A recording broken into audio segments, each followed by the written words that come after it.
महापालिकेच्या महापौर पदाच्या सोडतीनंतर सर्वांचं लक्ष जिल्हा परिषदेच्या अध्यक्षपदाच्या आरक्षणाच्या सोडतीकडे लागलं होतं। ही प्रतीक्षा संपली असून अमरावती जिल्हा परिषदेच्या अध्यक्षांचं पद हे नागरिकांचा मागास प्रवर्ग सर्वसाधारण मधून अध्यक्षांची निवड होणार आहे।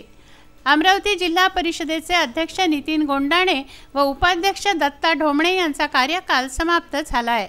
जिल्हा परिषदेचे मावळते अध्यक्ष नितीन गोंडाणे हे अनुसूचित जातीतील आहेत। आता पुढील अध्यक्ष कोणत्या प्रवर्गातील राहणार याची उत्सुकता सर्वांनाच होती।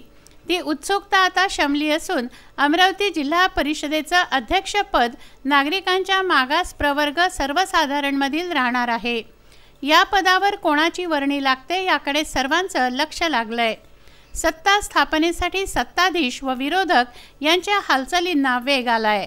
Vidarbha news bureau, Amravati.